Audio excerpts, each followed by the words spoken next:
본문 말씀을 가지고 율법과 믿음이라는 제목으로 함께 말씀을 나누죠. 따라서 합시다. 율법과 믿음. 여러분 각자 여러분이 신앙생활을 어떻게 시작하셨는지 그 시작점을 한번 좀 생각해 보셨으면 좋겠습니다. 내가 어떻게 신앙생활했지? 한번 좀 생각해 보실까요? 어떤 분은 누군가 전한 그 복음을 받아들이고 믿게 되었거나, 또는 어떤 분은 지인의 손에 끌려 교회를 다니기 시작했다가 이제 거기서 비로소 예수님을 알게 되고 영접하고 믿게 되었거나, 아니면 어렸을 때부터 교회를 다니다 보니 자연스럽게 예수님이 나의 삶의 주인이심을 인정하고 또 복음에 대한 믿음을 가졌거나, 또는 어떤 큰 삶의 위기, 또 그런 사건을 계기로 교회를 다니게 되고 그리스도를 믿게 되었거나, 사람마다 각각 계기는 다르지만 공통적인 것은 바로 믿음입니다. 그러니까 복음을 믿었기 때문에, 내가 예수를 믿었기 때문에 신앙생활을 시작할 수 있었던 것이죠. 그래서 믿음은요, 신앙생활의 시작점이기도 합니다.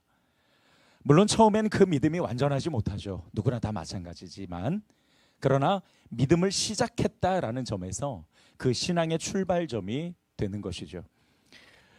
그런데 신앙생활하다 보면은요, 한 번쯤 겪게 되는 위기가 있는데, 딜레마가 있는데, 순수한 믿음에서 출발했는데, 그런데 점점 신앙생활을 하다 보면 율법적으로 변하게 된다라는 거죠. 율법적으로 변해갈 때 어떤 현상이 나타나는가 하면 은혜와 멀어지게 돼요. 그리고 믿음과 멀어지게 됩니다. 왠지 뭐든 열심히 해야 천국에 들어갈 수 있을 것 같고, 뭔가 하지 않으면 죄 짓는 것 같고, 또 내가 그냥 가만히 있으면 너무 불안해지고, 이런 현상들이 나타나게 됩니다. 즉 율법적으로 변해갈 때는요, 구원받은 은혜와 예수님을 믿는 그 신뢰보다는 자신의 의를 더 생각하고 자신의 의를 드러내고자 한다는 것이죠. 그래서 율법적인 신앙생활을 하는 사람은 뭔가 자꾸 해야만 될 것 같으니까 봉사에 초점을 맞춰서 신앙생활을 합니다. 또는 경건의 능력보다는 경건의 모양을 맞추려는 성향이 자꾸 드러나게 돼요. 내가 예배를 몇 번 참석했네? 내가 기도를 몇 분 했네? 내가 성경을 몇 장 읽었네? 이런 것들이 더 중요하게 생각되어지기도 합니다. 물론 안 중요하다라는 것은 절대 아니에요. 정말 중요해요. 그런데 본질이 없는 형식은 의미가 없지요. 그러니까 율법적 신앙을 한마디로 정의하면 자신의 의로 신앙생활하는 걸 이야기합니다. 마치 오늘 본문에 율법을 다 지켜야만 천국에 들어갈 수 있다라고 이야기하는 것처럼 말이죠. 예수를 드러내기보다는 자신을 드러내며 자신의 가치와 행적을 높이려는 신앙, 그것이 바로 율법적 신앙입니다. 나는 과거에 이런 것도 했어, 나는 저런 것도 했어, 지금 난 이렇게도 해, 이런 단어들이 나오기 시작하면 정말 조심해야 되는 거예요. 유대인들은 율법을 다 지켜야만 천국 갈 수 있다고 생각하니까 자기의 의를 드러내는데 열심이었습니다. 그래서 바리새인, 유대 지도자들을 보게 되면은 자기를 막 드러내잖아요. 마태복음 6장 5절을 보면은 기도할 때에 사람에게 보이려고 회당과 그리고 큰 거리 어귀에 서서 기도하기를 좋아했다라고 이야기를 합니다. 예수님은 뭐라고 말씀하세요? 그 사람들 상을 이미 받았기 때문에 하나님께 드려지는 기도가 될 수 없어. 기도하려면 아무도 없는 골방에 들어가서 그 하나님을 부르며 만날 수 있어야 해라고 말씀을 하시죠.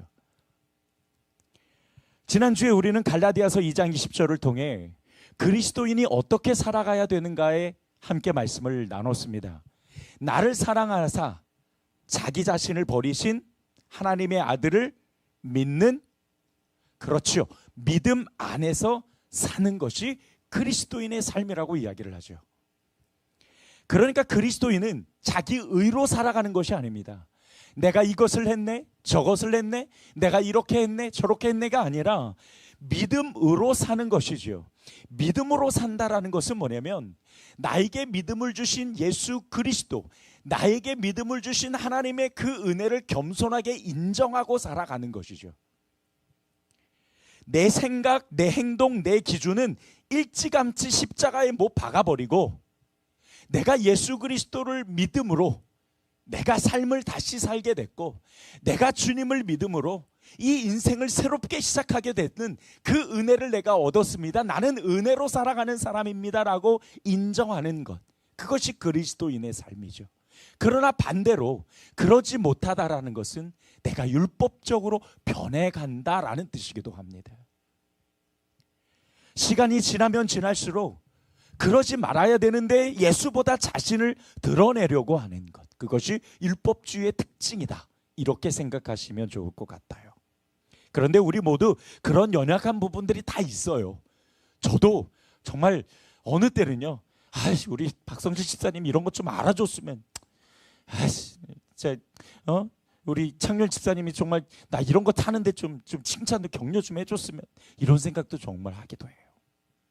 그런다고 해주시냐? 안 해주십니다. 냉정하시죠. 그런데 그런 마음들은 우리 다 안에 있어요. 우리가 예수 그리스도를 믿는 믿음 안에서 살지 않으면 믿음의 대상인 예수가 흐려지고 내 자신이 점점 드러나게 되는 겁니다. 그러다 보면 결국 남는 건 뭐냐? 결국 나의 행적, 나의 자랑거리만 남게 되죠. 자신의 의가 드러나면 결국 그것이 자기의 기준이 되기 때문에 다른 사람을 판단하게 되고 더군다나 자기 만족감에 적당한 신앙생활을 선을 긋고 하게 되는 실수를 범하기도 합니다. 그래서 율법주의 신앙이 참 무서운 거예요. 자, 오늘 본문 3절을 한번 볼게요. 바울 사도가 이렇게 이야기를 합니다. 너희가 이같이 어리석으냐. 여기서 너희는 누구를 이야기하는 걸까요? 여러분, 지금 이 편지가 누구를 위해서 쓴 편지입니까? 갈라디아 교회 성도들에게. 그럼 여기서 너희는 갈라디아 성도들, 즉 우리를 이야기하기도 합니다. 너희가 이같이 어리석으냐. 성령으로 시작하였다가 이제는 육체로 마치겠느냐.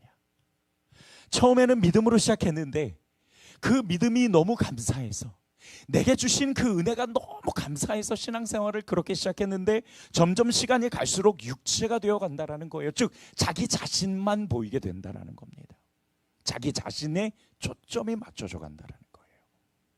갈라디아 교회 성도들은요, 안타깝게도 믿음을 버렸어요. 누구 때문에? 거짓 교사들 때문에. 바울 사도는 이신득의, 우리가 믿음으로 은혜로 의를 얻었지 않습니까? 그게 복음입니다 라고 이야기를 했는데 거짓 교사들이 슬쩍 들어와서 아니야 그거 아니고 율법 다 지켜야 돼. 율법 다 지켜야 되니까 너희는 완벽하게 살아야 돼. 너 이거 부족하지? 너 저거 부족하지? 넌 그따위로 사니까 안 되는 거. 죄송해요. 너는 그따위로 사니까 안 되는 거야. 이렇게 자꾸 정죄하게 돼요. 거기에 주눅든 사람들이 자꾸 율법에 초점을 맞추고, 그러다 보니까 자기 의에 초점을 맞출 수밖에 없게 되는 거죠. 그렇게 갈라디아 교회 성도들은 점점 믿음을 버렸어요. 그리고 율법을 지키고 할례를 받아야만 천국에 들어갈 수 있다라고 생각을 했던 겁니다. 그래서 성령으로 시작해서 육체로 남겠느냐라는 이야기를 한 거예요. 율법적 신앙, 그것은 곧 자신의 의를 드러내는 것입니다. 예수님을 믿는 믿음 안에서 사는 사람은 자신의 과거를 이미 십자가에 못 박아버렸고, 그리고 이미 자신이 그 믿음 안에서 은혜를 얻었기 때문에 그냥 자신의 의를 드러내지 않죠. 항상 은혜를 이야기하고 자신의 겸손하려고 애를 쓰죠. 자기 마음대로 신앙생활하지 않고 예수님을 쫓아가는 진짜 신앙생활을 하게 됩니다. 자, 여러분, 오늘 본문 6절로부터 9절을 보면 바울 사도가 믿음에 대해서 이렇게 언급을 해요. 우리 같이 한번 읽어보도록 할게요. 6절로부터 9절 시작. 아브라함이 하나님을 믿음에 그것을 그에게 의로 정하셨다 함과 같으니라. 그런즉 믿음으로 말미암은 자들은 아브라함의 자손인 줄 알지어다. 또 하나님이 이방을 믿음으로 말미암아 의로 정하실 것을 성경이 미리 알고 먼저 아브라함에게 복음을 전하되 모든 이방인이 너로 말미암아 복을 받으리라 하였느니라. 그러므로 믿음으로 말미암은 자는 믿음이 있는 아브라함과 함께 복을 받느니라. 아멘. 자, 여러분, 바울 사도는 율법과 믿음을요 정반대의 위치에 둔 거예요. 그러니까 믿음이 사라지면 율법적인 신앙, 즉 자기 의를 드러낼 수밖에 없다고 이야기하는 거죠. 왜? 자신이 스스로 천국에 들어가기 위해서 모든 다 율법을 지켜가야 되니까 그럴 수밖에 없게 된다라고 이야기하는 겁니다. 근데 이것은 기독교 신앙이 아니죠. 자기를 믿고 자기를 따르는 것이 어떻게 기독교 신앙이 되겠습니까? 자기 의를 따르는 것이 어떻게 신앙이 되겠습니까? 아브라함도 하나님을 믿었기에 그를 의로 정하셨다라고 말씀하시죠. 오직 믿음으로만이 의롭게 될 수 있고 오직 믿음으로 사는 것이 그리스도인의 삶이다. 따라서 합시다. 믿음은 은혜와 예수 그리스도다. 이 두 가지가 우리 안에 드러나야 하는 것입니다. 오늘날 자기의 의를 드러내려는 율법적 신앙이 생각보다 참 많아요. 우리 자신도 마찬가지고요. 누구나 한 번쯤 그런 고민과 그런 딜레마와 또 그런 위기에 빠지기도 했을 겁니다. 그러기에 우리의 믿음을 반석 위에 세워놓지 않으면 우리의 믿음이 흔들릴 수밖에 없게 되겠죠. 그래서 오늘 말씀을 통해서 우리는 율법과 믿음에 대한 여러 영적인 메시지를 함께 묵상해 볼 수가 있습니다. 첫 번째로 우리가 묵상할 수 있는 건 은혜로 사는 사람들이라는 겁니다. 따라서 합시다. 나는 은혜로 삽니다. 네, 이것이 오늘 우리에게 주시는 가장 큰 메시지이기도 해요. 사실 이 은혜가 사라지면 뭐가 남는다고요? 율법이 남는다고요. 경건의 모양만 남게 된다라는 거예요. 믿음으로 구원을 얻었다라는 건 내 믿음이 훌륭하다라는 것이 아니라 하나님께서 은혜로 구원을 주셨다라는 겁니다. 원래 우리는 유대인들이 말하는 것처럼 율법을 다 지켜야만 하나님 나라에 들어갈 수가 있어요. 죄가 하나도 있으면 안 됩니다. 그런데 우리가 어떻게 그렇게 살 수 있어요? 하나님이 그걸 아시고 우리에게 은혜를 베푸사 죄가 있지만 그 믿음 하나만 보시고 우리를 하나님 나라에 들어갈 수 있는 자격으로 여기셨다라는 거예요. 그러니까 우리의 믿음은 완벽해서 하나님 나라에 들어가는 것이 아니라 그냥 그 믿음을 가졌다라는 것 자체가 하나님이 주신 은혜이라는 겁니다. 단 한시도 우리는 하나님 없이 살 수 없고 단 한순간도 하나님 없으면 안 되는 것이 우리의 삶의 현장 아니겠습니까? 그러니까 은혜는 곧 뭐와 연결이 되냐? 하나님과 연결되는 겁니다. 고린도전서 2장 12절을 보면 우리가 세상의 영을 받지 아니하고 오직 하나님께로 온 영을 받았으니 이는 우리로 하여금 하나님께서 우리에게 은혜로 주신 것을 알게 하려 함이라. 하나님이 왜 우리에게 영을 주셨냐? 하나님의 은혜를 깨닫게 하기 위해. 하나님의 영이 없으면 하나님의 은혜를 알 수가 없어요. 우리가 성령과 동행하고 그 성령님이 주시는 감동과 성령의 이끄심을 받지 않으면 결국 우리는 반대로 육신에 집중하게 되고 그러면서 은혜를 잃어버리고 율법만 남게 된다라는 겁니다. 은혜를 안다라는 건 하나님이 주신 영의 기능이 활발하다라는 뜻이기도 해요. 그러니까 내 영이 활발하게 하나님과 교제하며 건강하게 기능할 때 하나님이 주신 은혜를 더 많이 알게 되죠. 반대로 정말 내 영혼이 건강하지 못할 때는 자꾸 내 안에 율법만 남게 된다는 거예요. 하나님이 내게 주신 그 은혜, 내가 가지고 있는 그 믿음이 은혜로 시작됐음에도 불구하고 마치 내가 완벽한 것처럼 율법적인 신앙을 가지고 다른 사람을 판단하고 비판하며 그리고 자꾸 어떤 자격 요건들을 우리가 찾아간다면 그것만큼 참 안타까운 신앙이 없는 거예요. 우리의 시작은 은혜로 됐고 결국 우리의 마침도 은혜로 될 건데 그 은혜가 우리 가운데 빠져나가게 되면은 남는 거는 결국 우리 가운데 모양과 율법밖에 없으니 우리가 그걸 어떻게 견뎌내겠습니까? 그러니까 우리 스스로 우리 안에 율법만 남으면 내 스스로 견뎌낼 수가 없으니까 다른 사람을 공격하게 되는 거예요. 나를 숨기고 오히려 내 의를 드러낸다라는 것은요, 여러분 내가 그만큼 부족하다라는 뜻이거든요. 사람들 보세요. 대부분 방어 기제를 가지고 있는 사람들, 어떤 일에 굉장히 극도로 신경을 날카롭게 반응하는 자들은 그 안에 그게 단점이라는 뜻이잖아요. 방어 기제를 가졌다라는 것은 그만큼 자신이 약하다라는 거죠. 내가 율법적 신앙에 내 자신을 견뎌내지 못하면 나를 숨기고 나를 드러내면서, 그러니까 나의 연약함은 숨기고 그리고 율법은 나의 의를 드러내면서 다른 사람을 공격의 대상으로 삼을 수밖에 없게 되는 거예요. 그렇기 때문에 여러분, 우리가 은혜가 메마르면 우리의 믿음과 신앙이 다 메마를 수밖에 없는 거예요. 제가 우리 성도님한테 좀 계속 말씀드린 게 성령 집회 나오셔야 된다.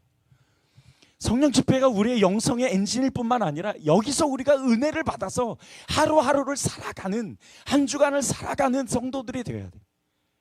뜨겁게 기도할 수 있는 자리가 이 자리밖에 없어요. 마음껏 찬양할 수 있는 자리가 이 자리밖에 없어요. 송 목사가 이렇게 안타깝게 소리 지르며 설교할 수 있는 시간이 이 시간밖에 없어요. 다른 시간에는 좀 어려워요. 자, 여러분 저를 따라서 한번 인정하셨으면 좋겠어요. 저를 따라서 고백합시다. 금요성령 집회는 세안교회의 엔진이다. 아멘. 그렇게 됐으면 좋겠어요. 저도 더 하나님께서 기뻐하시는 설교를 더 많이 준비할 거고요. 또 우리 성도님들도 기대감을 가지고 올 수 있도록 저도 더 많이 기도하고 또 여러분을 기다리겠습니다. 여러분도 더 믿음을 가지시고 정말 이 금요성령 집회를 통해서 우리의 각자 영성의 그 엔진을 돌려서 하나님의 은혜를 깨닫고 정말 믿음으로 사는 성도들이 될 수 있기를 주님의 이름으로 축복합니다. 여러분, 은혜가 없는 하나님 상상해 보신 적 있습니까? 은혜가 없는 하나님 정말 우리는 생각할 수도 없습니다. 만약 하나님께서 은혜가 없으셨다면요, 우리는 나의 불법으로 이미 그 대가를 받고 처형을 받았을 거예요. 은혜는 하나님이 주시는 또 하나의 사랑이고 관심이고 용서고 긍휼이고 관용이며 복입니다. 제가 예전에 그런 이야기를 들었어요.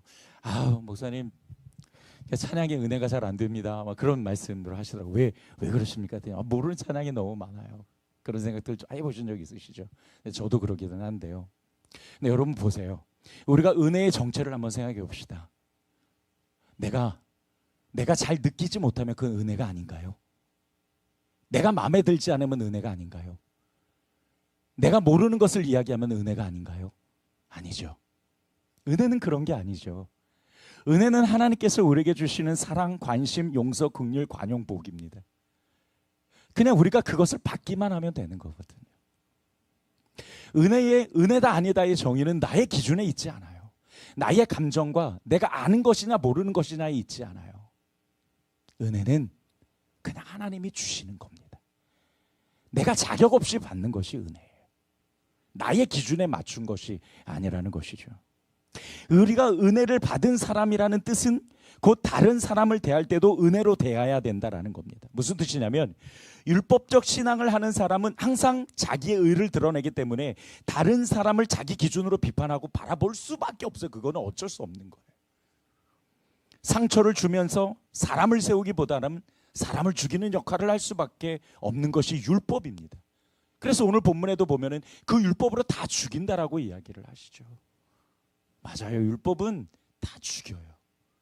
다 죄인 만들고 다 연약한 사람 만들고 다 부족한 사람 만들 수밖에 없어요. 다른 사람을 대할 때 우리가 은혜로 대한다면 그것이 은혜 받은 자의 모습이 되는 것이죠. 여러분, 때로는 우리가 다른 사람을 볼 때에 좀 어렵고 또 때로는 단점이 보일 때도 있어요. 그러나 그럴 때 우리가 율법적으로 판단하는 것이 아니라 내가 받은 은혜가 크니 그 은혜를 나눠주고 또 그 은혜로 우리 성도들을 바라볼 수 있기를 주님의 이름으로 축복합니다. 이렇게 한번 고백해 볼까요? 우리 옆에 계신 분 한번 좀 봐주시겠어요? 네, 우리 조 집사님, 우리 김현 집사님을 좀 바라보시면, 김현 집사님도 좀 바라보시고, 자 이렇게 쌤 좀 바라봐 주시고, 네, 저 보시면 안 됩니다. 바라봐 주시고, 자 저를 따라서 고백해 주세요. 은혜로 바라보니 참 잘생겼군요. 네, 은혜로 바라보면은요 잘생겼습니다. 왜냐하면 내가 생긴 것도 은혜거든요. 정말 여러분, 말뿐만이 아니라 우리 행동도 그렇죠. 에베소서 4장 29절을 보면요, 무릇 더러운 말은 너희 입 밖에도 내지 말고 오직 덕을 세우는 데 소용되는 대로 선한 말을 하여 듣는 자들에게 은혜를 끼치라. 그래서 은혜를 끼치라는 말은, 이 말은 무슨 뜻이냐면, 내가 은혜를 많이 받았으니 그 은혜로 다른 사람들을 대할 수 있어야 된다 라는 뜻입니다. 은혜를 끼치며 사는 것이 은혜를 받은 자의 모습이죠. 은혜로 대하는 성도, 은혜를 끼치는 성도들이 되기를 주님의 이름으로 축복합니다. 그래서 은혜를 깨닫는다라는 것은 곧 하나님을 발견하고 하나님의 손 아래 들어가는 것을 의미합니다. 은혜를 아는 사람들은요, 다른 사람에게도 은혜로 대하죠. 은혜가 없는 사람은 결국 율법적으로 대할 수밖에 없다라는 것을 여러분 꼭 기억하시고, 다시 한번 은혜를 끼치는 자들이 될 수 있기를 주님의 이름으로 축복합니다.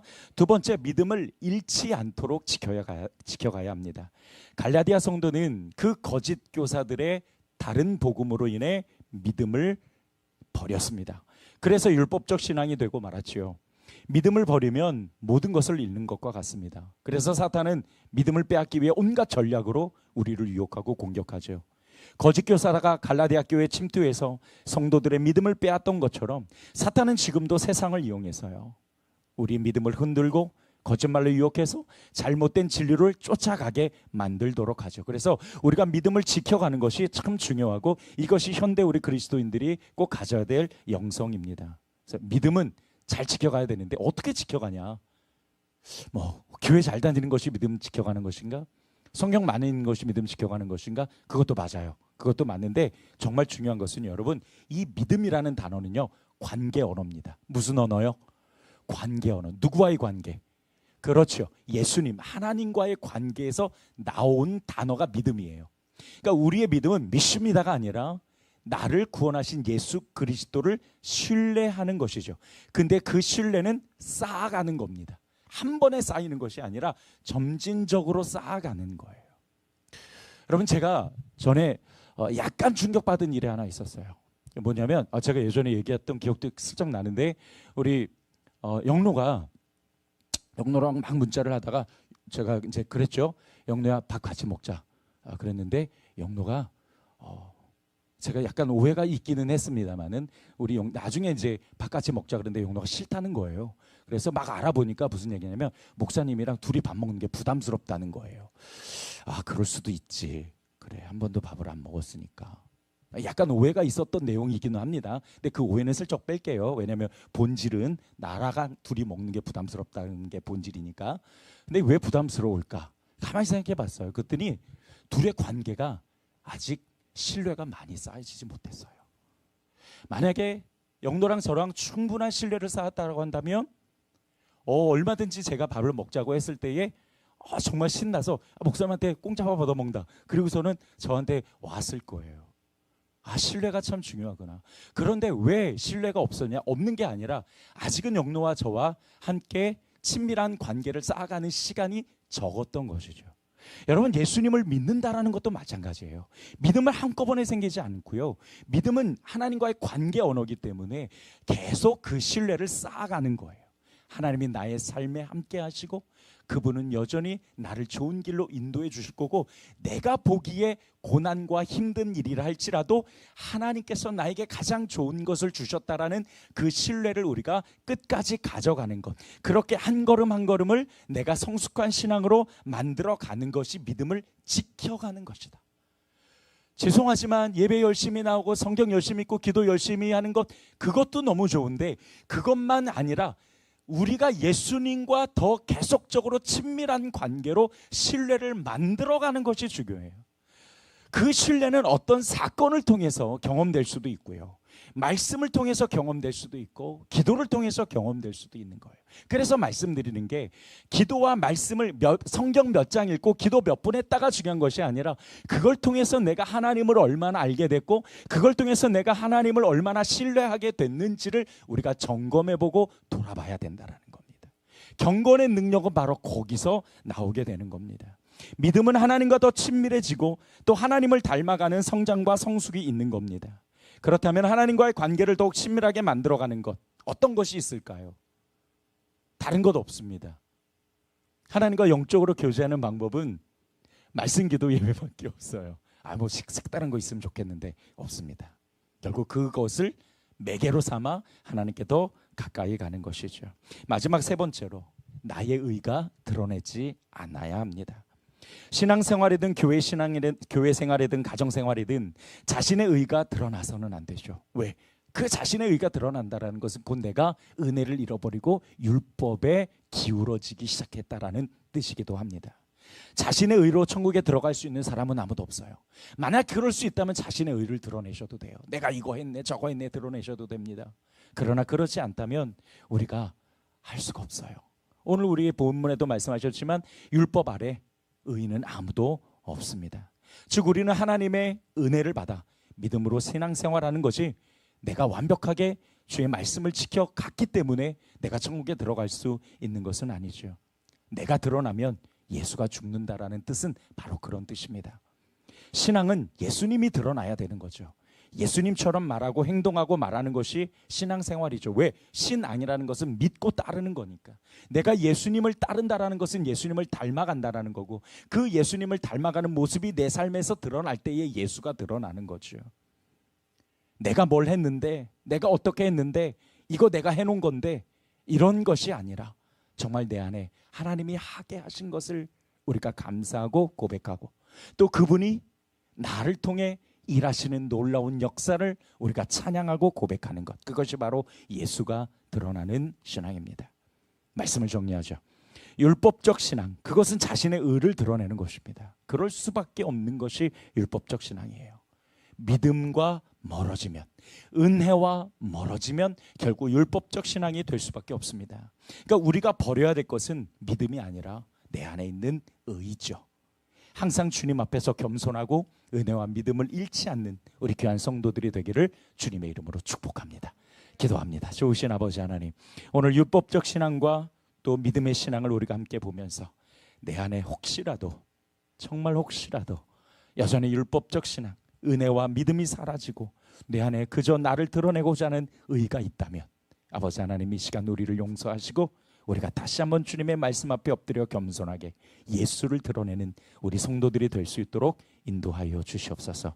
예수님의 이름으로 기도드렸습니다. 아멘.